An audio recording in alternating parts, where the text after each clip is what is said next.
Hello and welcome back to our short course on crafting a short self-presentation in English. In this session, session 4, we'll be talking about creating a lasting impression and how to think about creating a follow-up ask, that is, something that you want to ask of your audience after you've made your presentation. So these are the last two items that should go into your elevator speech. And again, they have to do with impressions and actions. First of all, impressions. What do you want your audience to remember about you afterwards? What is that lasting impression you want to leave them with? And second, actions. What do you want the audience to do when you're done making your speech? Now, of course, the answer to both of these questions will depend on the situation and the kind of elevator speech you're supposed to give in a particular situation. And so, basically what I'm saying is, once you've crafted a basic elevator speech, then you can fine-tune it for different situations. For example, a job fair, meeting somebody influential in your field, social networking, professional networking, job seeking, getting a new client. The possibilities are endless. You can find several guides online that describe the variations on the elevator speech for different occasions. So for example, you can go to the Northeastern University in the United States, a guide listed in the resources section of this short course for one good source of information, but there are many out there. Basically, many universities and business schools in the English-speaking world offer online resources for their students about how to create an excellent self-presentation. So there's no lack of material out there. So let's turn first to the question of impressions. An effective elevator speech will include something that distinguishes you from the rest of the pack, something memorable that will stick in the mind of your audience. Now, of course, one wants that something memorable to be positive, right? So it takes some thought to think about what is the best thing you want to leave your audience with. That distinguishing feature should be something that highlights a unique expertise you have, or an admirable character trait such as diligence, flexibility, willingness to learn new things. Or it could be a unique experience or combination of skills that led you to the career path that you're on. Whatever it is, it will be something about you, your expertise, your experience, that the audience can associate with your business, and ultimately, your business's unique selling point or unique selling proposition. It might address the question even of what your audience is looking for from you or in you. Sometimes I think it's useful to think about this issue in terms of thinking about your audience as a group of people who are always on the lookout for something. It's something that will help them do what they do better. If you can figure out exactly how you, as a unique person, can address that particular thing, that need that they have in their business, that can be one good way of thinking about how to create that good, lasting impression. Now, going back to what I was saying earlier about the Finnish cultural appreciation for and cultivation of modesty, it might be a difficult task at first coming up with something that highlights a positive, memorable thing about yourself that you will share with others. Something that you want your audience to remember. Again, this goes back to the cultural value of not putting yourself out there, not making too much of oneself. And you know what? That's okay. It's really okay. Like I say, modesty is a good thing. And in my experience, at least, particularly in a business atmosphere, how shall I put it, that's highly competitive, even cutthroat, I think that Finnish modesty is actually a really positive thing. That can distinguish you. When you combine it with a clear insistence upon your competence and your own skills, that creates, or can create, the impression, and a correct impression, of course, in your hearer that you're somebody who can be, with whom they can work. Hey, I can work with this person. You know, they don't have a huge ego that I've got to deal with on top of what I'm asking them to do. The other part of this, on the positive side as well, is that I have found, working with people in Finland, that there's also a kind of cultural, how shall I put this, value placed upon self-deprecating humor. That is to say, in my experience, Finnish people tend to be really good at that kind of humor that gently pokes fun at themselves. Not in a negative way, but in a way that shows that, they understand their own selves. They're comfortable with themselves, and they can, they're so comfortable with themselves that they can make a little fun of themselves and put others at ease thereby. Now, if you happen to have that sense of humor as well, I think that's a huge thing. And it can help people, it can help create in people a lasting, positive impression.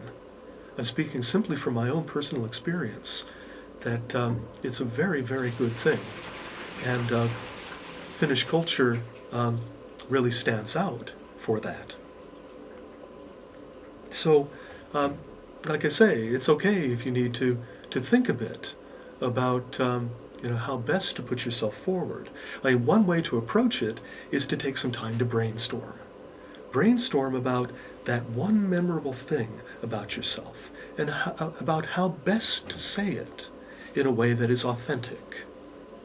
That is, in a way that is true to yourself, that conveys yourself, that's in your own voice.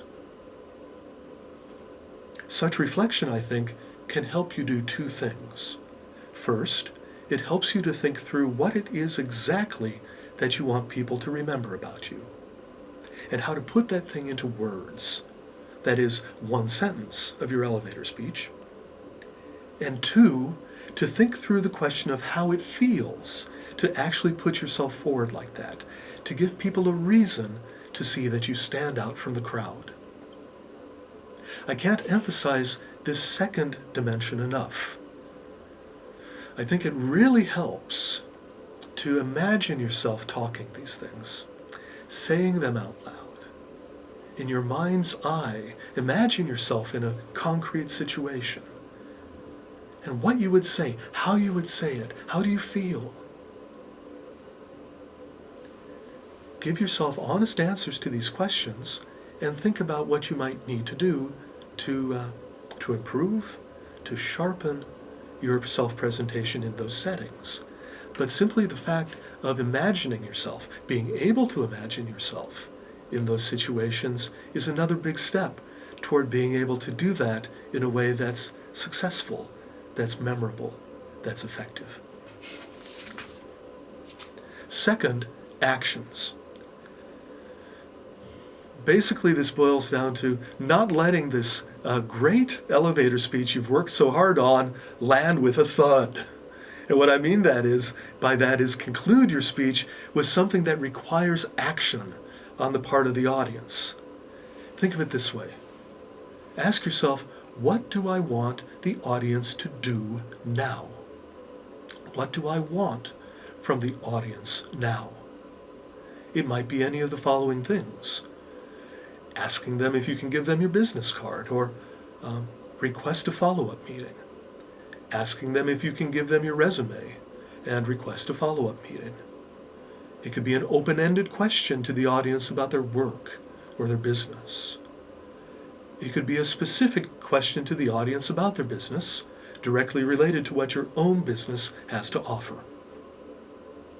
Again, this step could well be uncomfortable. It's not easy asking a stranger for something, especially just after you've put yourself out there with a well-crafted speech. But asking for action on the part of the audience is very important, I think, because it carries the vector of the speech forward. And what I mean by that, is your speech has a certain energy. You're putting the energy of your passion and your vision forward for an audience. And once you've done that, you want the trajectory of your speech to end up someplace where some kind of action can happen. So don't let the energy of that speech simply be left hanging in the air with people wondering what to do next. Give them something to do. You can also think of it this way. If you were the audience of someone's elevator speech, if you had to listen to somebody, when it was over, wouldn't you want to know what comes next? Wouldn't you be interested to know, okay, you've given me this great speech, now what? It's that question of the now what that this is all about.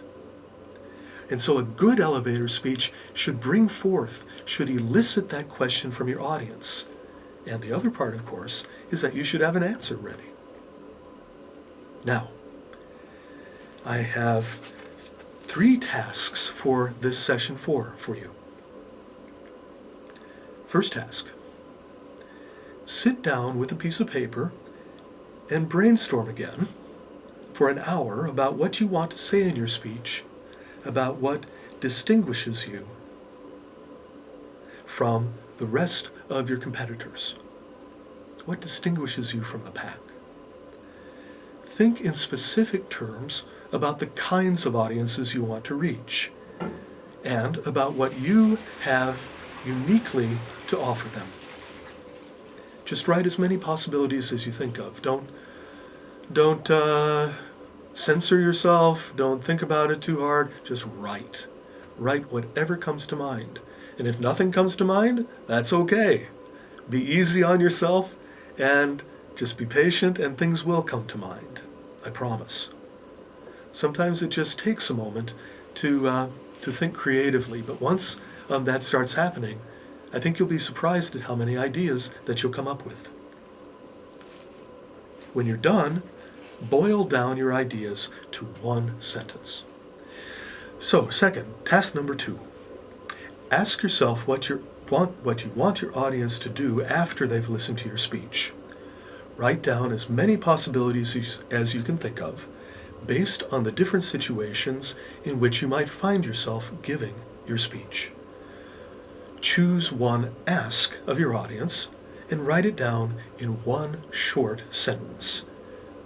It could be any of the following again: a request to give them your resume or your business card, a request for a follow-up meeting, or an open-ended question for your audience about their work or business relating to that one thing that meets their business need uniquely, that only you and your business can offer. Task number 3. Once you're happy with those 2 sentences I've asked you to write, practice delivering them in front of a trusted friend or by recording them and listening to them yourself. Again, pay attention to the pace, the tone, and the pronunciation of your delivery. Thank you, and see you in a moment in session 5.